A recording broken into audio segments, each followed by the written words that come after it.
Hello, and welcome to You, the products of my delusional mind. My name is Syrup, and I'm here to humor you with this chunk of delightful and self proclaimed educational content. Get comfy in your sweaty gaming chairs. Our journey is about to begin. Anime. A product of a very unusual Asian society that found itself a huge fan base all around a little blue sphere. We can speculate about the reasons of why these pieces of media, made with Japan and Japanese culture in mind, are resonating within our little gaijin hearts so much, but that's not the topic of our video today.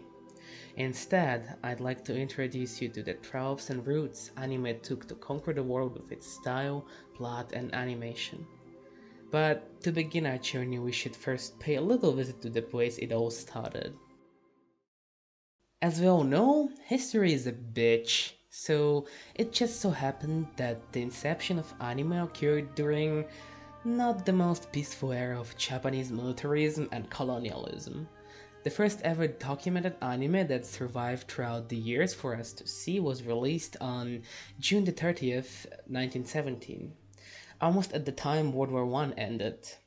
This anime is called The Dual Sword, and I, personally, after hearing this name, imagine myself some old school anime with swordsmen fighting each other in bloody wars, saving villagers from bandits and pledging their loyalty to the Emperor.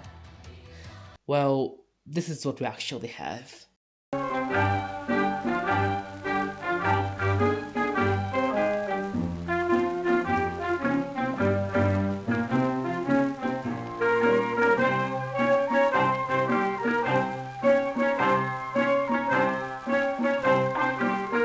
It's not really on the Demon Slayer level yet, but it has potential, I guess.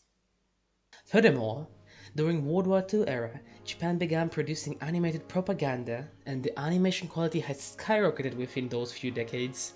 For example, here is the anime called, may the Amaterasu forgive my pronunciation, Momotaro no Umibashi, and also Momotaro Umi no Shinpei, which obviously are the part of the same series, in which Japanese army is represented by a bunch of talking animals.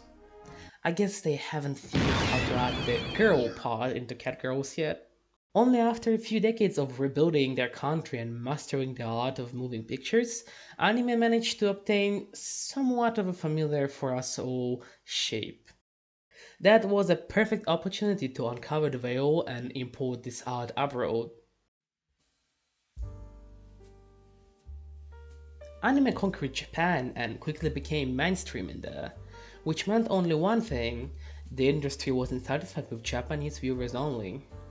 In 1959, Toei Animation Studio released its second theatrical anime release, Shonen Satoru Sasuke. The film has been aired in America under the title of Magic Boy. Sounds like a Chinese Disney knockoff cartoon more than anything. Big boy magic shoot laser red panda great ching. But, ignoring the questionable title choice, this film takes the first prize as the first anime US citizens seen officially. The plot of this masterpiece is freaking brutal. The starting plot point is about this ninja boy living in a forest whose pet gets fucking devoured by the gigantic salamander. Jesus Christ, Japan! The anime was followed by another release from the same studio titled Legends of the White Serpent. But in the US, its official title was Panda and the Magic Serpent. I told you Chinese government has something to do with all this. But these were pretty obscure and lesser known examples. Now we shall talk about something you might have heard about if you were interested in classical anime. Astro Boy, originally known as Mighty Atom, began as a manga series that has been adapted into three different anime series over the years. But this black and white series, alongside with original manga, ventured into the States only like 9 months after its original release, which is pretty quick. but I'll leave the plot details for another video and won't be talking about every single anime that happened to get into the US during 60s and 70s, though I do want to mention a few worthy examples, such as Kimba the White Lion, the anime about a white lion cub named Kimba ruling over Changos as his father's heir. 90% of this anime fame comes from the famous theory about Disney stealing the idea of Kimba for their film Lion King. Though if you actually watch the series, you'd have a different opinion. But the majority of people don't know the fact that this anime was actually the first colored anime aired in Japan. No black and white anime TDs for us anymore. And yes, this anime has war, tanks, murder, and Lion Cub carrying his dead father's skin around. Classic Japan. And I just have to mention the Speed Racer. The manga and anime plot is nothing much special, and the animation is something you'd expect from the 60s anime, but this one is simply a golden mine of memes. You'll have to drive the Mach 5, Trixie. Now don't be scared. But I am. This is no time to act like a girl, Trixie. Okay. Oh. Now you'll have enough money to enter the multi-peak race. Isn't that wonderful? Oh, Speed, we're all so proud of you for what you've done. Are you my brother Rex Racer? Isn't it beautiful? Some time passed, 60s were behind, and anime began to spread its roots deeper into the Western media. The time of true classic is on the rise. Lupin III, the first Gundam series, works of Miyazaki such as Castle in the Sky or Nausicaa in the Valley of the Wind. Also, the first Dragon Ball series being introduced to American viewer, and we all know how it ended up. But how about we have a little detour from all this freedom on Coca-Cola? Let's see how the things went on the other side of the world. Surprisingly enough, with all the issues the Communist Party of the Union had with Western capitalistic scum influence, for a certain amount of films, like extremely popular Indian dramas and certain cartoons, an exception were made. And so the multinational audience of the USSR had a chance to witness anime, and pioneers of the anime in the Soviet cinemas turned out to be already well known to us Toei Animation. The same company that subjected American kids to the horrors of pet-eating salamanders did something similar to the Soviet kids, and released the Soratobu Uraisen, also known as the Flying Phantom Ship, to the Soviet cinemas. And what can I say? Well done, Toei Animation, just look at this shit. The anime features dead bodies, thank god those are just skeletons, parents of the main character dying on screen, melting people, and giant robots destroying Tokyo. Yeah, that's a good representation of anime. Though Soviet kids weren't new to traumas.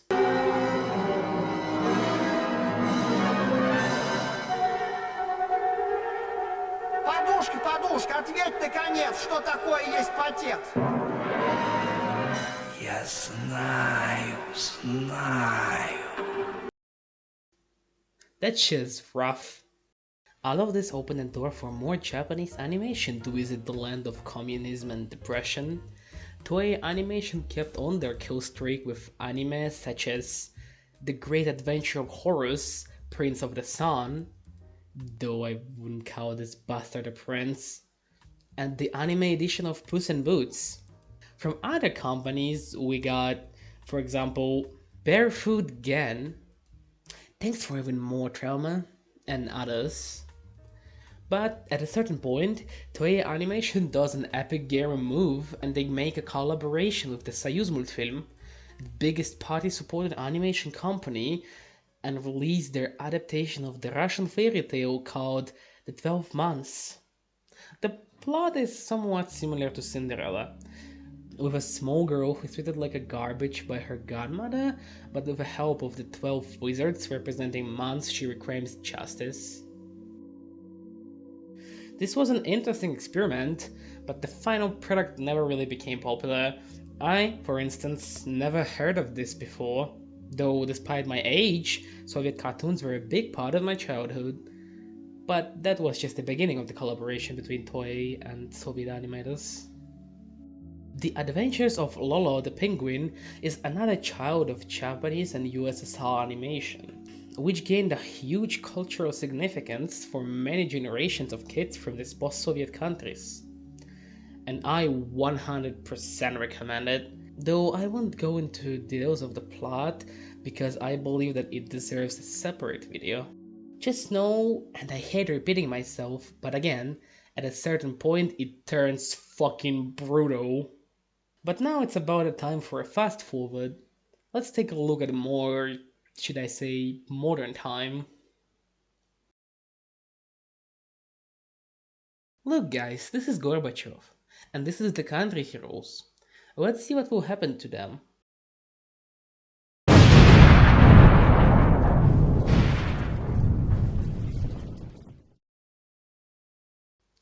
I have some news guys. Big Red Bear is no more.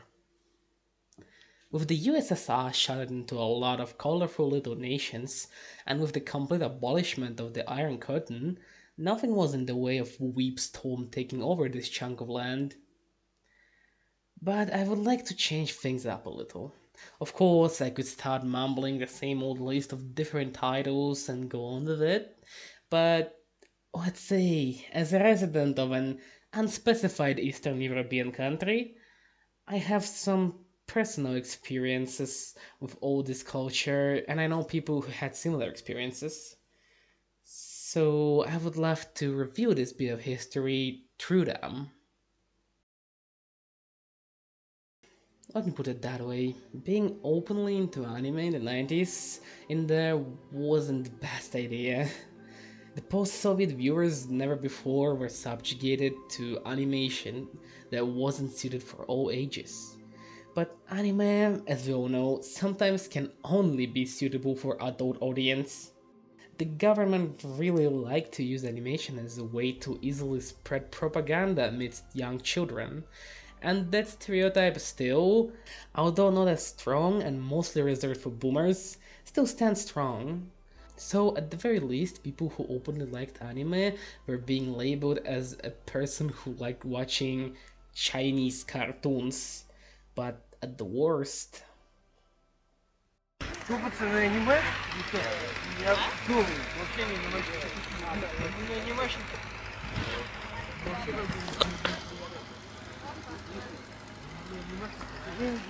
А что в пидовке пришел, может быть, бесплатно? А ты что, блин? Не анимешник. А и что дальше, нахуй? Без коллеги в нас пиздануть. Он вообще как бы не как дела. Что ты встал, блядь, что ляжешь, нахуй?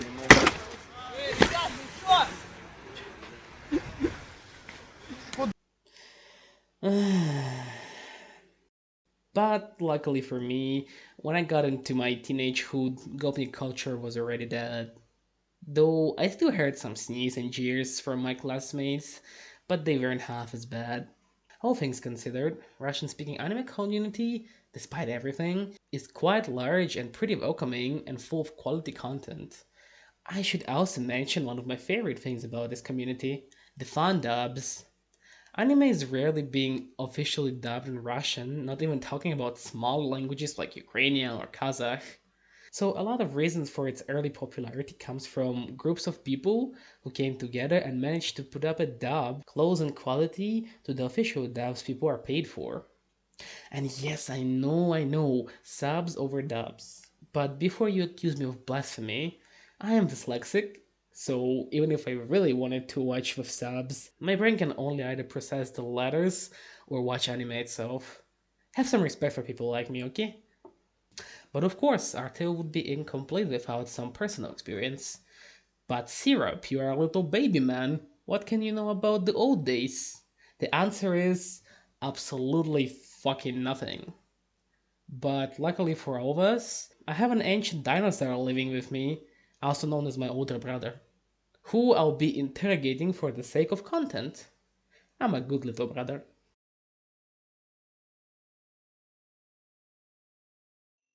The first anime I've ever seen was The Elfen Lied, during the late air on MTV, alongside the adult block, Watching it was mind-blowing for me.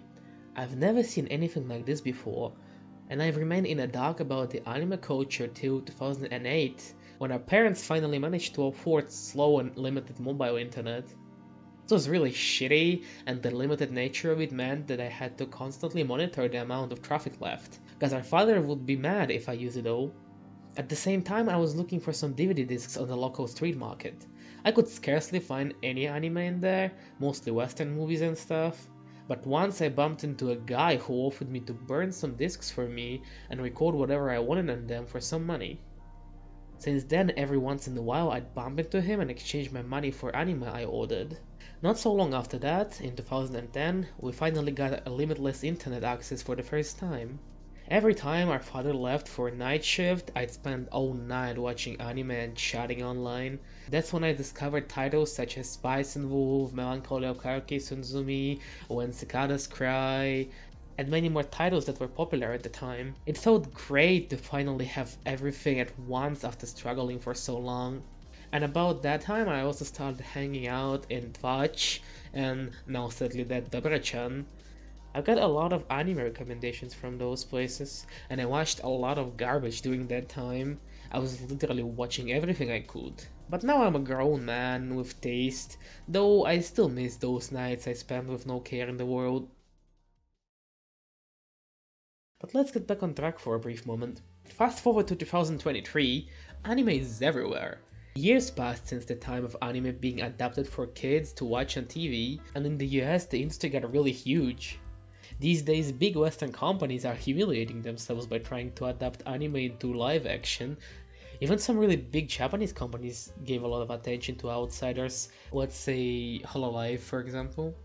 These days no one really cares if you watch anime anymore, and it's kinda normalized within teenagers and young adults, and you can even find some, usually off-brand merch outside of Japan, even Genshin Impact merch for Christ's sake.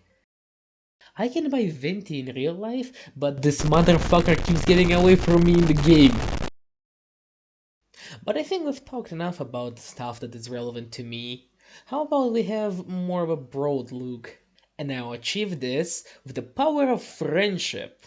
I will ask my friends from different countries about their experience with anime and present their stories to you. And our first guest for today is my good friend from India, who we'll refer to as Titan.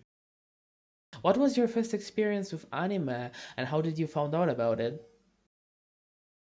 My first experience with anime was a series called Doraemon. The episodes were really nice and had some deep meaning and often conveyed scientific knowledge to young children in a fun way. I found out about it in a television channel called Hongama, and later found out more animes like Dragon Ball, Naruto, and Beyblade in other channels like Cartoon Network and Animax. How hard or easy was it to find and watch anime when you just began watching it? Since I had school and had to do homework after evening and go to bed, my main time frame was around 2 p.m. to 6 p.m. Due to this, it was extremely difficult to watch all episodes and some animes. Also, my mother used to try to force me to go to bed early so I could focus on my homework and study, so I'd say it was a hit or miss for me. What's the general public opinion on people watching anime in your country? Have you experienced any difficulties with it? The current generation loves anime and has a nice active community which I am a part of. They often host small cosplay events, but older generations find it cringe and weird, so we Indians are not open about it publicly due to these people monitoring us constantly. But I've seen some supportive parents in these cosplay events who are helping their children with their dresses. How is the situation of anime culture in your country in general? Although we are not really open about it, I think the anime culture is flourishing in the backends. I think we will have a strong and proud anime community in the future, once the social stigma is gone. However, on the other hand, the Indian entertainment industry feels very insecure about it and has been removing animes to replace them with some shitty, cringy 3D animation cartoons, because as they say, anime is destroying our culture and cartoons are only for kids. And at the same time, the Indian censorship is doing a crackdown on anime and reducing anime exposure to the young generations. Do you prefer international anime community over your local one? Why or why not? I don't separate between international anime community and mine. Most of the people here in the Indian anime community already know English and watch anime with English subs, so it's not big of a gap in terms of language. I view the community as a part of one collective hive. People of all nations are in it together. I hope the foreign community would be as accepting and supportive for us as we for them.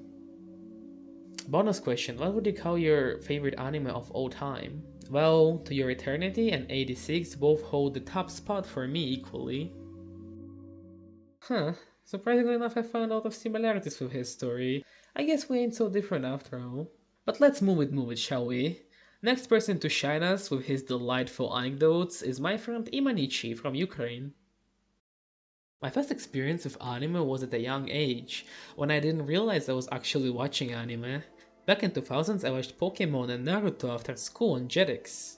Unfortunately, I never got to watch anything else, and since middle school, I stopped watching anime altogether due to my classmates' hatred of this product. When in high school, I found like-minded people and had someone to discuss my favorite series with. Since then, my life has changed drastically. It wasn't difficult for me, since my classmate had already shown me a website where you could watch dubbed anime. As I mentioned earlier, before the 2010s, anime was treated either as cartoons for kids or for nerds. Soon the public opinion changed though, due to the influence anime itself on the entertainment industry. Now it's a part of pop culture that you can be proud of. In general, the love for anime began to appear not so long ago. Since 2014, a lot of merchandise stores and festivals began to appear in Ukraine. Most of them were in Russian. Frankly speaking, I used to mostly consume Russian language in the past, therefore all of the sites, discussions and groups were in Russian for me. I'm not seamless, so to speak. Nowadays, I prefer English language anime community, it's less toxic and less picky. Ooh, that's a tough one. Not so long ago, I could say affirmatively that it is Initial D. For now, I consider the anime directed by Hayao Miyazaki and Makoto Shinkai to be my favorites of all time. Even more relatable stuff, and it's quite relevant to what we discussed previously. Next on our list is another friend of mine from India. Geez, there's a lot of them, huh?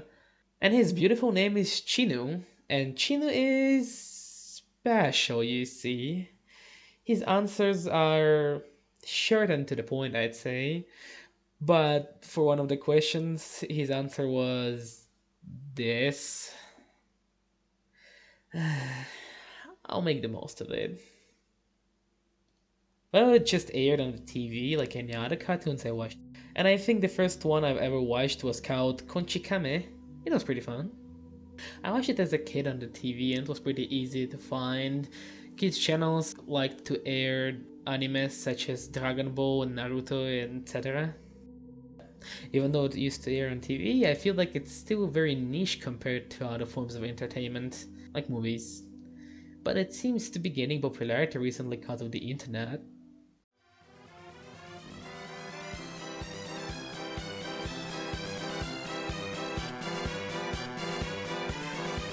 And our last clown, guest for today, will be the single cutest being alive, also known as my friend Kura from Saudi Arabia.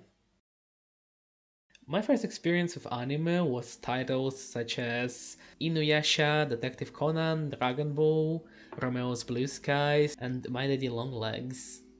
I watched them on TV at the time I was 9 or 8 year old. I didn't knew what I was watching and didn't knew it was anime. I was just watching them for fun until I grew up and bought a phone, so I was able to search and get to know more about anime, and I got to watch modern anime such as Another, Attack on Titan, Tokyo Ghoul, etc. It was really easy, I didn't have any difficulties.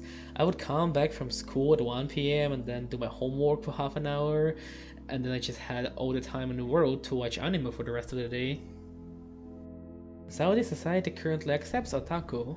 In fact, a lot of Saudis of all ages watch anime, and there are many exhibitions and major events about anime that happen from time to time. Also, there are many anime stores, most of which are located in the capital of Saudi Arabia, and there are many well-known Saudi cosplayers and Saudi celebrities on YouTube with their channels about anime. Therefore, I will say that society accepts otaku, and it's used to see people of all ages watch anime. I think that the credit goes to the TV channels that show anime all the time, because we all watched it in our childhood and grew up loving it. And now the society doesn't see anything wrong with watching anime. I never thought about following the English-speaking international community, because I think my local anime community is more than enough. It's a big community full of creative people and events, and it feels great to be a part of it. My favorite anime of all time is called Terror in Resonance. I rewatched it countless times, and it still makes me emotional. Surprising amount of acceptance for this country, I'd say. Even sparks up a little bit of jealousy, not gonna lie. And on this high note, unfortunately, I have to end our journey.